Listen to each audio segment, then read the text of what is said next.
Hi అండి అందరికీ ముందుగా అందరికీ మహాశివరాత్రి శుభాకాంక్షలు. ఈరోజు శివరాత్రి కదా, మనం ఈరోజు కుమారరామ భీమేశ్వర స్వామి అంటే సామల్కోట్లో ఉన్న భీమేశ్వర స్వామి టెంపుల్కి వెళ్తున్నాం. అది పంచారామాలలో ఒకటి.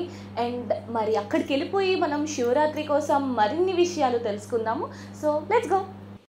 పాల సముద్రంలోంచి వచ్చిన విషం తాగి నీలకంఠుడు అయిన రోజు, శివలింగం భూమిపై ఉద్భవించిన రోజు, శివపార్వతులు ఒకటైన రోజు ఈ మహాశివరాత్రి. సో జాగారం ఎందుకు చేస్తామన్నది నేను మీకు ఈరోజు చెప్తాను. వీడియో అస్సలు స్కిప్ చేయకండి, చాలా ఇన్ఫర్మేషన్ ఉంది లాస్ట్ వరకు. మహాశివరాత్రి రోజు సన్ అండ్ మూన్ ఒకే ప్లేస్లో వస్తారు. సో ఈ టైంలో మన బాడీలో వట అనే కాంపోనెంట్ యాక్టివేట్ అవుతుందండి. ఈ వట యాక్టివేషన్ మహాశివరాత్రి రోజు ఎక్కువగా జరుగుతుంది అన్నమాట. మన బాడీలో ఏ మూమెంట్ అయినా ఈ వటతోనే కనెక్ట్ అయి ఉంటుంది. సో ఈ వట బాడీలో ఈ 3 మెయిన్ పార్ట్స్లో ఇంపాక్ట్ చూపిస్తుంది. ఫస్ట్ వన్ స్థూల, సో ఫిజికల్ లెవెల్ అంటే నర్వస్ సిస్టమ్ అన్నమాట, అంటే బాడీలో మూమెంట్స్ అన్నీ కంట్రోల్ చేస్తుంది. సెకండ్ వన్ సెల్యులార్ లెవెల్ అంటే సూక్ష్మం, ఇన్ డెప్త్గా మన బాడీలో న్యూట్రియంట్స్ని ఇచ్చి అండ్ వేస్ట్ని బయటికి పంపిస్తుంది అన్నమాట. థర్డ్ వన్ న్యాచురల్ అంటే కరానా, సో మన బాడీలో ఉన్న బ్రెయిన్ సెల్స్ అండ్ వాటిల్లో మెమొరీని ఎనలైజ్ చేసి గుర్తుపెట్టుకునేలా చేస్తుంది. సో ఇది వట యొక్క ఇంపార్టెన్స్. సో ఇందులో మూడిట్లో ఏది కొంచెం ఇంబ్యాలెన్స్ అయినా కూడా మన బాడీలో ఎఫెక్ట్ చూపిస్తుంది. Like lethargy, demotivation, forgetfulness, bad temper, depression, aggressiveness and mood swings, ఇంకా ఎక్స్ట్రీమ్ కేసెస్లో anti social activities and suicidal tendencies కూడా వస్తాయంట మనిషికి.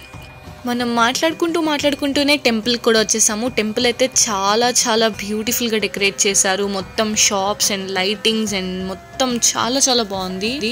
సో మనందరికీ తెలిసినట్టే లింగోద్భవ సమయంలో మనం శివలింగానికి అభిషేకం చేస్తే చాలా మంచిది అంటారు కదా. సో ఇప్పుడు అలానే వెళ్దాము.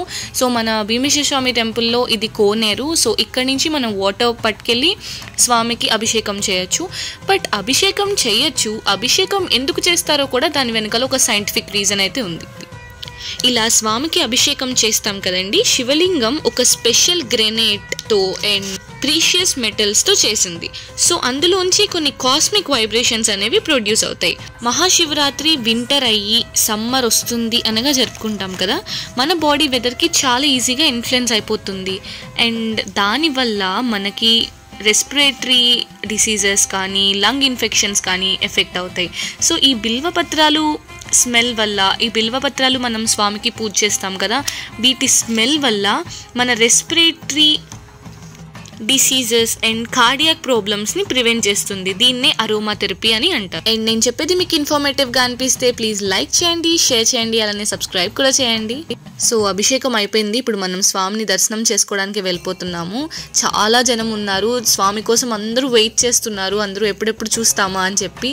ఎట్ లాస్ట్ దర్శనం చాలా బాగా జరిగింది. ఏదైనా కూడా ఎన్ని ప్రాబ్లమ్స్ ఉన్నా మనం ఒక్కసారి టెంపుల్కి వెళ్తే మొత్తం ప్రాబ్లమ్స్ అన్నీ మన బ్రెయిన్లోంచి క్లియర్ అయిపోయి చాలా పీస్ఫుల్నెస్ వస్తుంది. ఇదైతే ఫ్యాక్ట్. నేనైతే చాలా క్లియర్గా నా లైఫ్లో నేను ఎక్స్పీరియన్స్ చేస్తూ ఉంటాను. సో ఫైనలీ నోట్ ఏంటంటే, ఈ వట అనేది ఈజీగా మూవ్ అవడానికి మన మెయిన్ నాడీస్ అన్నీ పర్పెండిక్యులర్గా, అంటే మన తల భాగం నుంచి కాళ్ళ వరకు పర్పెండిక్యులర్గా నిలువుగా ఉంటాయి కదా. సో అది ఈ వట అనేది ఈజీగా మూవ్ అవ్వాలంటే మనం కూర్చోవడము లేదా నించోవడము ఉన్న పొజిషన్లోనే ఉండాలి. మనం పడుకునే పొజిషన్లో ఉంటే అది ఈజీగా మూవ్ అవ్వక ఏమన్నా ఇన్బ్యాలెన్స్ అయ్యి మనకి మన బాడీలో ఉండే ఏదో ఒక పార్ట్లో ఇంపాక్ట్ చూపించడం లాంటివి జరిగే ఛాన్సెస్ ఉంటాయి. కాబట్టి శివరాత్రి రోజు మనలందరినీ జాగారం చేయమంటారు. సో మన బాడీ హారిజెంటల్గా కాదు వెర్టికల్గా ఉంటే ఛాన్సెస్ ఉంటాయని.